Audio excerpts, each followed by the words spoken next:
మొట్టమొదటిగా నాకు అవకాశం ఇచ్చిన సంఘానికి మాస్టర్ గారికి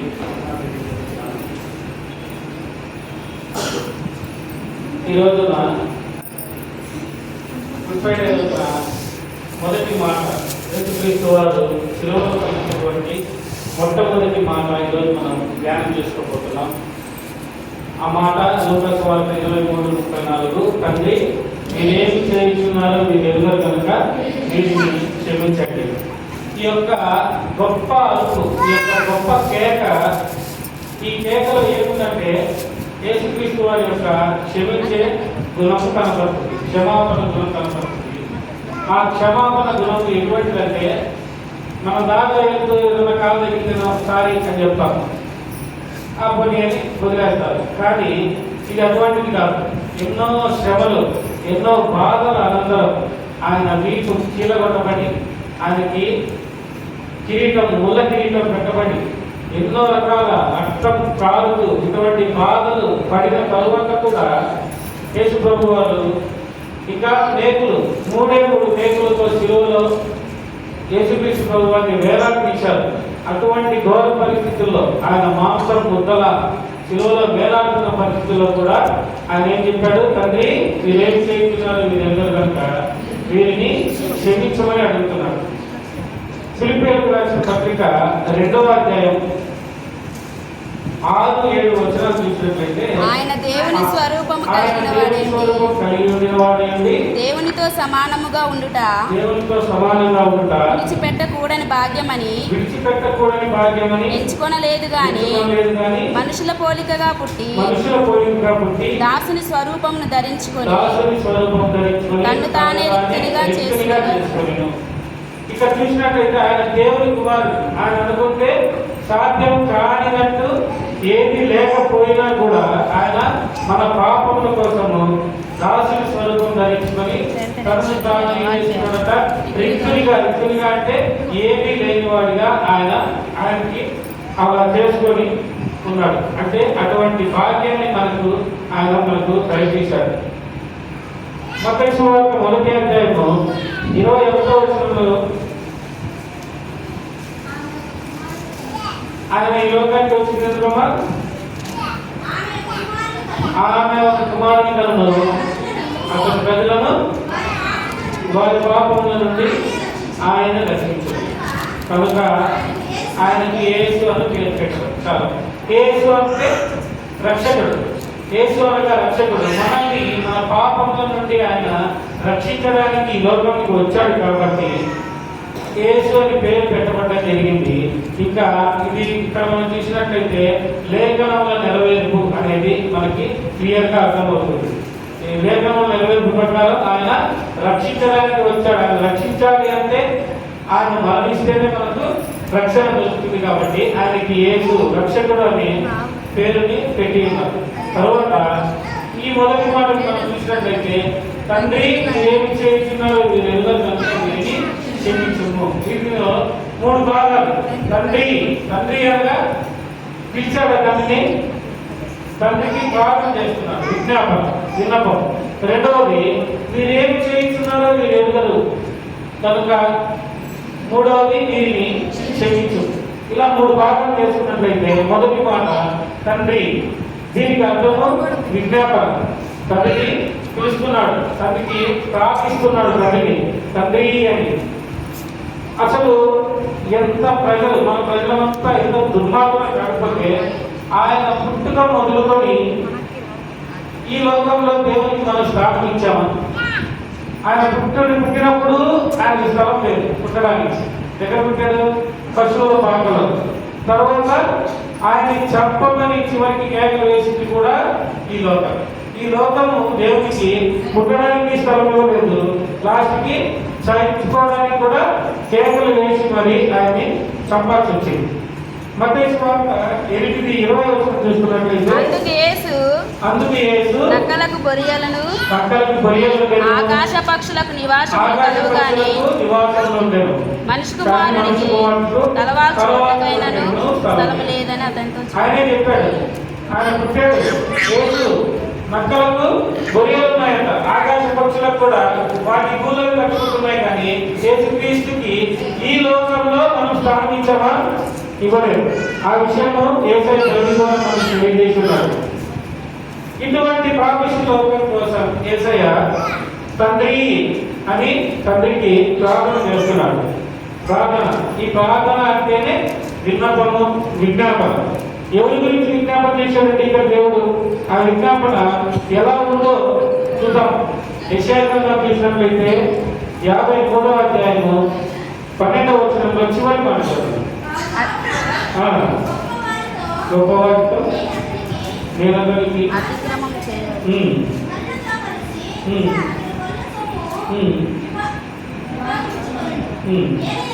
ఏలైనగా అతడు మరణం నందునట్లు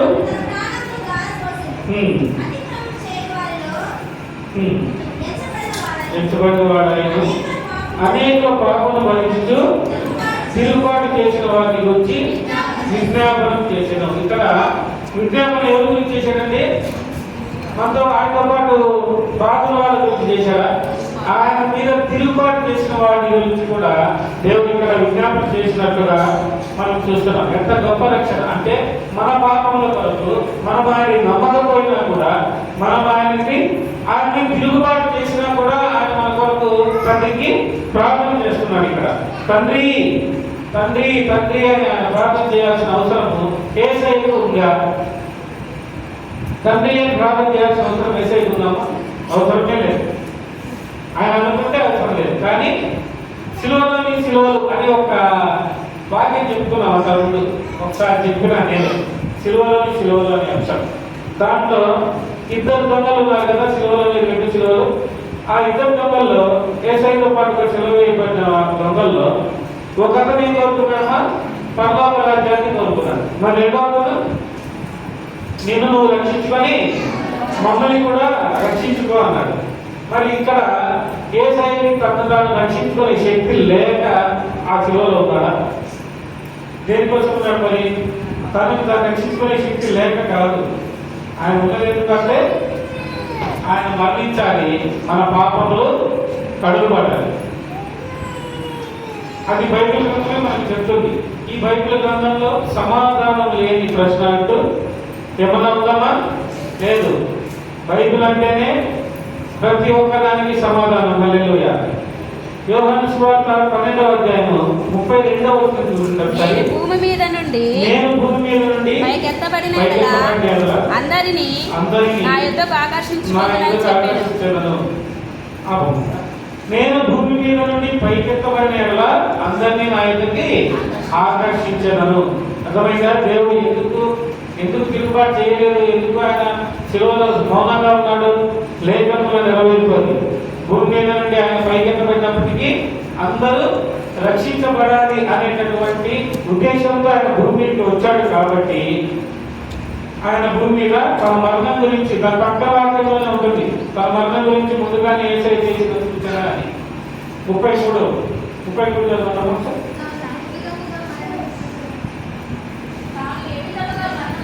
తాను ఏ విధంగా మరణం పొందవలసి ఉన్నదో సూచించుతూ ఆయన ఈ మాట చెప్పాడు.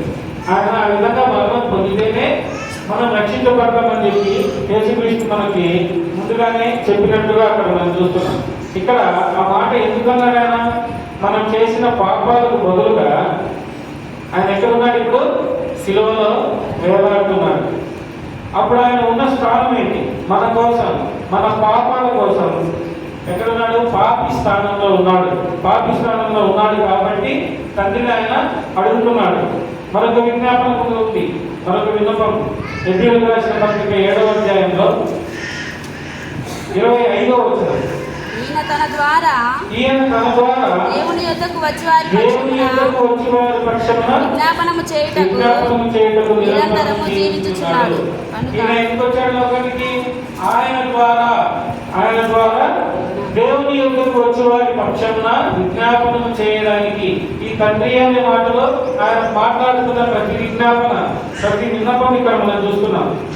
యేసుక్రీస్తు వారిని ఆ రోజున శిలువ అప్పగించే ముందు రాత్రి తీర్పు జరిగింది కదా. ఎన్నిసార్లు జరిగిందని తీర్పు? 5 సార్లు తీర్పు జరిగింది. మొదటిగా అన్న దగ్గర, తర్వాత కయప దగ్గర, తర్వాత పిలాతు దగ్గర, తర్వాత హేరోదు దగ్గర, మళ్ళీ చివరికి మళ్ళీ పిలాతు అధికారం. ఇలా 5 సార్లు తీర్పు తీర్చి లాస్ట్కి ఏం చేశారంటే ఆయన్ని శిలువకి అప్పగించారు. ఇలా దేవుడు విజ్ఞాపన చేశారు తండ్రి అంటూ. రెండవది, మీరేం చేయించున్నారో మీరు ఎరుగరు కనుక మీరు క్షమించండి. ఏం చేస్తున్నారో వీళ్ళకి తెలియదు, అది ఓకే. వీరేం చేయించున్నారో వీరికి తెలియదు. వీరంటే ఎవరు ఇక్కడ? వీరు ఏం చేయించున్నారో వీరికి తెలియదు. వీరు ఎవరు? 3 ఉన్నారు అక్కడ. 3 రకాలైన వాళ్ళ మనుషులు. మొదటగా శాస్త్రులు, పరిసయ్యులు. మొట్టమొదటి దుర్మార్గులు శాస్త్రులు, పరిసయ్యులు. ఎలా? ఎందుకంటే ఈ శాస్త్రులు, పరిసయ్యులు ధర్మశాస్త్రాన్ని అనుసరించరు. ఇంకా అన్ని మాకే తెలుసు, మేమే అన్ని, మాకన్నీ తెలుసు అనే గర్వం కలిగిన వాళ్ళు.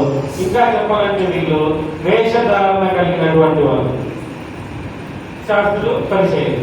రెండవ ప్రజలు ఇశ్రాయేలీయ ప్రజలు. వీళ్ళు రెండవ దుర్మార్గులు. వీళ్ళు ఎందుకంటే వీరి మనస్తత్వం ఎలాంటిదంటే మేలు చేసిన వాడికి కూడా కీడు చేసేటటువంటి మనస్తత్వం కలిగిన వాళ్ళు. ఎందుకంటే యేసుక్రీస్తు ప్రభు వారు ఇశ్రాయేలు దేశానికి వచ్చినప్పటి నుంచి ఆయనతో ఉన్నారు, ఆయన్ని అనుసరించారు, ఆయన చేసిన అద్భుతాలు ఎన్నో చూశారు, ఆయన ద్వారా ఎన్నో మేలు పొందుకొని కూడా లాస్ట్కి ఏం చేశారంటే వీళ్ళు యేసయ్యను శిలువకి అప్పగించమని కేకలు వేసి మరి చెప్పిన్నారు. తర్వాత 3వ జనాంగము రోమా సైనికులు. ఇక వీరి గురించి చెప్పాల్సిన అవసరమే లేదు. క్రూరులు, మూర్ఖులు, బుద్ధిహీనులు. వీళ్ళు నరమాంస పక్షకులకి ఏమాత్రం తీసుకోలేటువంటి వారు. వీరికి జాలి, కరుణ, దయ ఇటువంటి మాటలు ఏమి తెలియనటువంటి వాళ్ళు. ఈ 3 రకాల ప్రజలను దేవుడు క్షమించమని అడిగాడు. ఎవరిని? తండ్రిని ప్రార్థన చేస్తూ, విజ్ఞాపన చేస్తూ అడిగాడట. ఇంకా మనం చూసినట్లయితే క్షమించమని ఎంతమందిని అడిగాడంటే దేవుడు ఇక్కడ, వీళ్ళకి ఏం తెలియదు అని అన్నారు కదమ్మా యేసయ్య. ఏం తెలియదు వాళ్ళకి? బందిపోటును బందిపోటు దొంగల్ని తీసుకెళ్ళినట్టుగా రాత్రికి రాత్రే యేసయ్యని అరెస్ట్ చేసి తీసుకెళ్ళారు భటులు. వాళ్ళకేం తెలియదా? 2 సంవత్సరాల తరబడి ఆయనతో ఉండి మహిమగల మాటలు వింటూ అద్భుతమైన కార్యములన్నీ చూసి 30 వెండి నాణ్యములకు అర్థం వేశాడు. ఎవరమ్మా? యూదా. ఆయనకు తెలియదా అది పాపమని? తర్వాత 3వది, రాత్రికి రాత్రి అన్యాయపు తీర్పు చెప్పారు. అన్న, కయప, పిలాతు, హేరోదు. వీళ్ళకు కూడా తెలియదా పాపమని? 4, నా ప్రభువు కంటే కైసరు స్నేహం గొప్పది అనుకున్నాడు ఒక ఆయన. చేతులు కడుక్కొని దేవుని శిలువకు అప్పగించాడంట పిలాతు. తర్వాత శిలువలో రక్తం కారుతూ యేసుక్రీస్తు ప్రభువారు మాంసపు ముద్దవారి ఉన్నా కూడా ఆయన్ని చూసి ఆ క్షణంలో అది ఒక పండుగలాగా ఆయన యొక్క బట్టలు అన్ని కోసం చీట్లు వేసుకున్నారు ఆ కావాలి సైనికులు. వాళ్ళనేమన్నాడు మరి వారికి ఏం తెలియదు. వారి గురించి కూడా దేవుడు ప్రార్థన చేస్తున్నారు. తెలియకుండా చేస్తున్నారా వీళ్ళంతా? ఇంతకాలం యేసయ్యకు స్నేహితులుగా, బంధువులుగా, ఇంకా ఆయన చేత ప్రేమించబడి ఆయన్ని ప్రేమించి ఆయన అందరినీ మన పిల్లలుగా ఎంచి వాళ్ళతో ఉన్న యేసయ్యని ప్రజలు, ఇశ్రాయేలు ప్రజలు వీళ్ళంతా ఏం చేశారు? ఎటువంటి అట్టుగా చెదిరిపోయారు అక్కడి ప్రజలంతా. వీళ్ళందరి కోసం కూడా, ఈ 6 రకాల జనాల కోసం కూడా దేవుడు శిలువలో తండ్రిని ప్రార్థిస్తున్నాడు. తండ్రి, మీరేం చేయించున్నారో మీరు ఎరుగరు, వీరిని క్షమించు అని. చివరి విన్నపంగా చూసుకున్నట్లయితే రోమపత్రిక 8:34 వచనంలో శిక్ష విధించువాడు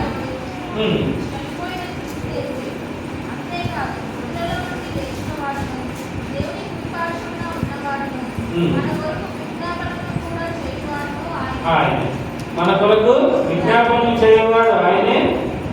ఎక్కడి నుంచి విజ్ఞాపన చేస్తున్నాడంటే ఆయన దేవుని కుడిపార్శ్వం నుండి మృతుల్లో నుండి లేచిన వాడు కూడా ఆయనే, మన కొరకు చనిపోయిన వాడు కూడా ఆయనే. ఈ వాక్యము 8:34 కింద నుంచి పైకి వెళ్ళినట్లయితే అదే వాక్యము మన కొరకు విజ్ఞాపన రివర్స్ లో చివరిగా 2వ రాకడలో మనకు శిక్ష విధించు వాడు కూడా ఆయనే. కాబట్టి మనము దేవుని యందు భయభక్తులు మనసులు కలిగి ఉండాలని చెప్పి ఆ విజ్ఞాపన ద్వారా దేవుడు తెలియజేస్తున్నాడు.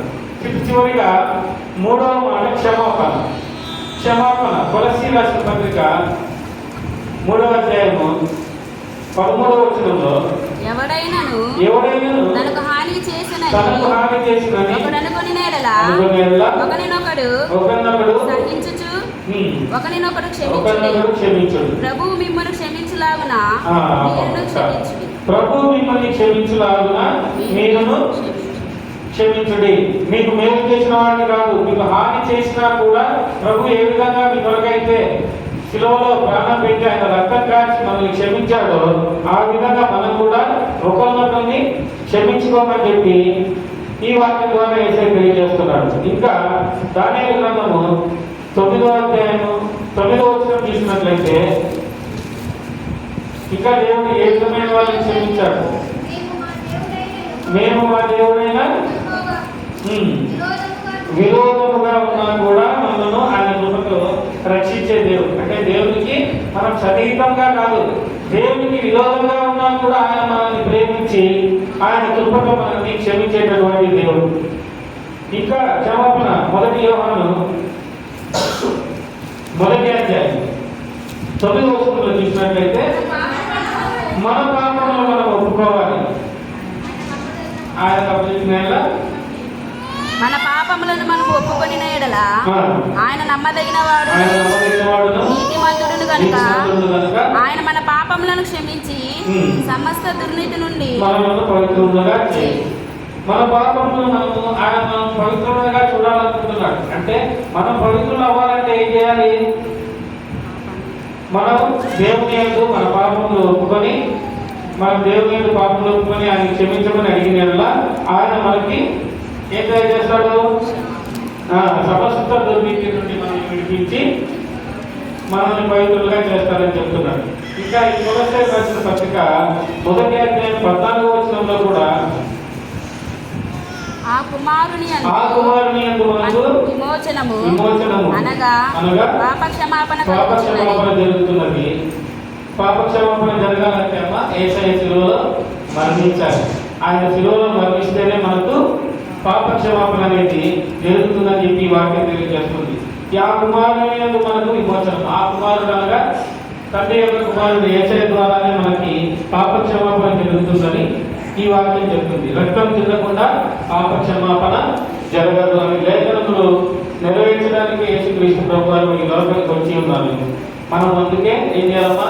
మారు మనసు పొంది ఆయన మార్గంలో నడవాలి. మన పాపముల నుండి విముక్తి పొందాలన్నా మనం ఆయనకి ప్రార్థన చేసి మనం ఆయన మార్గంలో నడవాలి.